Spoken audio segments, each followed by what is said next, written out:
મેઘા, આ ગામનું પાદર આવે છે ને હંધાઈ બાબલા બેઠા હશે. આ ઝટ પગ ઉપાડ ને. તને ખબર છે કાંઈ કે હા અમારા જેવા અહીંયા હાલે તોય તે એ લોકો ન ગમતું હોય અને વાહેથી પાછા વાતો કરી નોખી. હા કેવી વાત કરસ? આ અંધાઈથી બીબીને નો જીવવાનું હોય. હા કોઈ એક કહે ને તો એને બે કહેતા શીખી જવાનું હોય.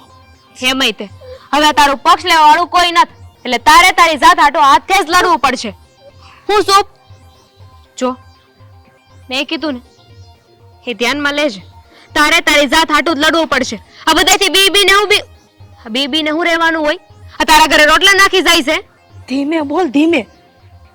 જો આ વાત મારા જેઠ સુધી પોગી જાય ને તો ગામ ધજાગરો કરશે. અને તને ખબર જ છે ને કે એનાથી આખું ગામ ભીવે છે. તો અને હું તો એ ઘરની વહુ છું. જો હું નિયમનો ભંગ કરાય ને તો મારો તો ઉલાર્યો કરી નાખશે. કેટલી ચોપડી ભણ્યો છે તારો જેઠ? 5? હા કે 5 થી એ ઓછું. હા અભણ લોકો હોય ને ઈજ તે છે ને બીજા ઉપર હુકમ ચલાવવાની વાત કરે અને ભણેલા ન હોય ને ઈજ તે બીજાની વાત માને. બાકી તો હવે પોતાનું રળી ખાવાનું છે ને તો અભણ લોકોની વાત હુકમ માનવી જોઈ. એ 5 ચોપડી ભણેલા. ઊભી રે. આગળની શેરી આવે ને ને મૂંગી રહેજે. જો મારા જેઠને ખબર પડશે ને તો આપણે ઘરે નહીં પોગી ને તો એ પેલા ઈ પોગી જાહે. એને તો એમ જ છે કે મેં તારા બનેવીનો જીવ લીધો છે. હા મને 17 વખત અપસુ કરીને યાર કહીને ગમે તેમ ઝઘડો કરી જાય છે. હાંભળી લેવા વાળી છે ને હા વનિતા આવી છે મેઘા નહીં. અને કહી દેવાય ને તારા જેઠને કે જો ભાઈની બીમારી પાછળ એમને એટલા બધા રૂપિયા બગાડ્યા હતા તો ભાઈ કા જીવતા ન થાશે તો આપણી વચ્ચે નથ.